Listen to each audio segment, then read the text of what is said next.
అందరికీ షలోం. ఈరోజు ఈ వీడియోలో ఆదికాండం 10వ అధ్యాయం 2వ భాగం గురించి ధ్యానించబోతున్నాం.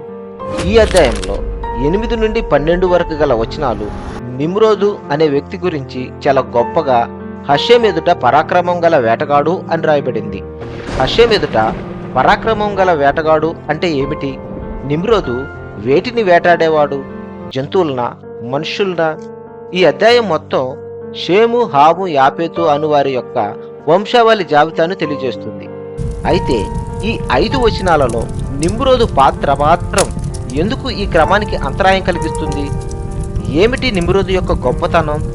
నిమ్రోదు పాత్ర నుండి దేవుడు మనకి ఏం తెలియజేయాలని అనుకుంటున్నాడు అనే ప్రశ్నలను ఈ భాగంలో ధ్యానిద్దాం. 8వ వచనంలో కూసు నిమ్రోదును కనెను, అతడు భూమి మీద పరాక్రమశాలి అయి ఉండుటకు ఆరంభించెను. ఇక్కడ భూమి మీద పరాక్రమశాలి అయి ఉండుటకు ఆరంభించెను అని రాయబడింది. అనగా తన శక్తిని ఆ తరం ప్రజలకు చూపించడం ప్రారంభించాడు. ఎట్లాగా? కొన్ని నగరాలను, దేశాలను జయించి వాటిపై రాజు అయ్యాడు. ఎందుకంటే అతను ఒక శక్తివంతమైన వ్యక్తిగా మారకమునుపు ఎవరూ ప్రజలను పాలించాలని కోరుకోలేదు. అయితే నిమ్రోదు మాత్రమే అతని పరాక్రమశాలి అయి తన శక్తి సామర్థ్యాలకు గర్వించి ఈ భూలోక ప్రజలను స్వాధీనం చేసుకుని తాను ఒక రాజుగా తన సామ్రాజ్యాలను విస్తరిస్తూ ప్రజలందరినీ బానిసలుగా చేసుకోవాలనుకున్నాడు. నిమ్రోదు ఒక శక్తివంతమైన మరియు అతని శక్తి వలన క్రూరంగా మారి ఇతరులను లొంగదీసుకొని పాలించడం ప్రారంభించిన మొదటి వ్యక్తి, మొదటి క్రూరమైన రాజుగా చూడగలం. అయితే నిమ్రోదు తన బలాన్ని ఉపయోగించి బాబేలు మీద రాజు అయ్యేంత వరకు యుద్ధాలు లేవు, మరియు ఏ రాజు పరిపాలించలేదు. వీరంతా ఒక జంట సంతానమే కాబట్టి సోదర భావంతో ఉండి అందరూ సమానంగా మానవత్వంతో జీవిస్తూ ఉండేవారు. కానీ నిమ్రోదు మాత్రం 10వ అధ్యాయంలో సీనారు దేశంలోని బాబేలు, ఎరేహు, అక్కదు, కల్నే అను పట్టణములు అతని రాజ్యమునకు మొదలు. ఇక్కడ మొదలు అంటే తన రాజ్యాన్ని యుద్ధాలతో జయించి విస్తరింపజేస్తున్నాడు అని అర్థం. 11, 12 వచనాలలో ఆ దేశములో నుండి అషూరుకు బయలుదేరి వెళ్ళి నినివేను, రహోబోతీరును, కాలాహును, నినివేకును కాలాహుకును మధ్యనున్న రెసేనును కట్టించెను. ఇదే ఆ మహాపట్టణము. ఇక్కడ ఆ దేశం నుండి అషూరుకు బయలుదేరి వెళ్ళి అని ఉంది. అనగా అతను అషూరును జయించడానికి బయలుదేరాడు. ఎందుకనగా అతడు తన సామ్రాజ్యాన్ని విస్తరింపజేస్తున్నాడు. అతని యొక్క శక్తి సామర్థ్యాలతో బలవర్ధకమైన నగరాలను నిర్మిస్తున్నాడు. ఎందుకంటే ఆ కాలంలో తానే శక్తివంతమైన వ్యక్తిని అని ప్రజలకు తెలియజేయడానికి. ఎందుకనగా అతను ఒక శక్తివంతమైన వ్యక్తిగా మారక మునుపు ఎవరు కూడా ప్రజలను పాలించాలని, తాము గొప్పవారిగా ఏలాలని, ప్రజలను బానిసలుగా చేసుకోవాలని అనుకోలేదు. వారందరూ సోదరభావంతో న్యాయ వ్యవస్థాపకులుగా మరియు నాయకులుగా, పెద్దలుగా మాత్రమే వారి వారి నగరాలలో ఉండేవారు. అయితే వీరు ఆధిపత్యం కోసం, ఇతరులపై ఆధిపత్యాన్ని సాధించడం కోసం ఎవరు నాయకత్వాన్ని కోరుకోలేదు.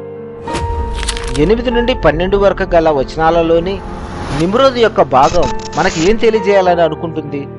ఈ అధ్యాయంలోని నోహు యొక్క 3 కుమారులు వంశావళులలో నిమ్రోదు యొక్క పాత్ర ఎందుకు అంతరాయం కలిగిస్తుంది? ఎందుకంటే ఇది కేవలం మనకు వంశావళి క్రమాన్ని బోధించడం మాత్రమే కాదు, దీనివల్ల సమాజంలో నైతిక ప్రయోజనాన్ని బోధిస్తుంది. అంటే ఈ సమయంలో ప్రజలందరూ మానవత్వంతో సమానమైన వ్యక్తులుగా పరిగణించబడ్డారు. అనగా 9వ అధ్యాయంలో దేవుడు మానవునికి మధ్య సన్నిహిత సంబంధాన్ని ఏర్పరిచాడని తెలుసుకున్నాం. అదే క్రమంలో మానవులంతా సోదరభావంతో మానవత్వం కలిగి ఉన్నప్పుడు ఈ నిమ్రోదు అకస్మాత్తుగా కనిపిస్తాడు.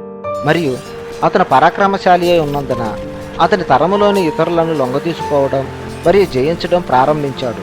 అతడు ఈ భూమిపై మొదటి శక్తివంతుడిగా కావడం మొదలుపెట్టాడు.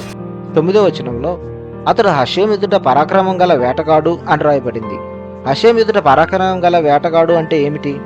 మన 9వ అధ్యాయంలో జంతువులకు మానవుల యొక్క భయమును, బెదురును కలిగేటట్లు జంతువులను వేరు చేయడం జరిగిందని తెలుసుకున్నాం. అయితే ఇక్కడ నిమ్రోదు పరాక్రమశాలి అవడానికి 2 కారణాలు చెప్పవచ్చు. ఒకటి, ఈ జంతువులపై తన బల ప్రావీణ్యాన్ని ప్రదర్శించడం ద్వారా, అనగా ఎలుగుబంట్లను మరియు సింహాలను వేటాడేటువంటి శక్తివంతుడు. అందువల్ల అతని పరాక్రమ మరియు బలాన్ని బట్టి ప్రజలు భయపడడం ప్రారంభమై ఉండవచ్చు. దానివల్ల తన బలాన్ని బట్టి గర్వించి ప్రజలను ఏలాలని అనుకుని ఉండవచ్చు. 2 తన గొప్ప బలం వల్ల మరియు అతని సామర్థ్యం వల్ల ప్రజలను లొంగదీసుకొని నగరాలను నిర్మించి ప్రజలను తన వైపు తిప్పుకొని ఒక శక్తివంతమైన వ్యక్తిగా మారి ఉండవచ్చు. అయితే జలప్రవాహం తర్వాత ఉద్భవించిన మానవ జాతిని దేవుడు ఐక్యత కలిగి సోదర భావంతో జీవించగలిగే ఒక క్రొత్త భూలోక క్రమాన్ని సృష్టించాడు. ఇది ఎలా ఉంటుంది అంటే యెషయా 2:4 ఆయన మధ్యవర్తి అయి అన్ని జనులకు న్యాయము తీర్చును, అనేక జనములకు తీర్పు తీర్చును. వారు తమ ఖడ్గములను నాగటి నక్కులుగాను తమ ఈటెలను మచ్చుకొత్తులుగాను సాగగొట్టుదురు. జనము మీదికి జనము ఖడ్గమెత్తగా ఉండును, యుద్ధము చేయ నేర్చుకొనుట ఇక మానివేయును. ఇక్కడ 10వ అధ్యాయంలో నోవాహు నుండి ఉద్భవించిన తన 3 కుమారుల సంతానం 70 దేశాలుగా ఈ ప్రపంచాన్ని నింపడం జరిగిందని వివరిస్తుంది. 32వ వచనంలో వారి వారి జనములలో వారి వారి సంతతుల ప్రకారము నోవాహు కుమారుల వంశములు ఇవే. జలప్రవాహం గతించిన తర్వాత వీరిలో నుండి జనములు భూమి మీద వ్యాపించెను. దేవుడు కొత్త భూలోకాన్ని సృష్టించి వారి భాష మరియు భౌగోళిక స్థానం యొక్క అన్ని వైవిధ్యాలలో సామర్థ్యం మరియు సామరస్యం కలిగి సోదర భావంతో ప్రశాంతంగా జీవిస్తున్నారు.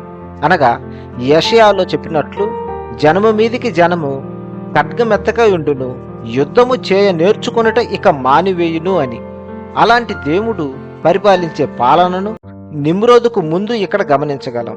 అయితే ఈ పాలనకు నిమ్రోదు యొక్క పాలన అనేది విరుద్ధంగా ఉంటుంది.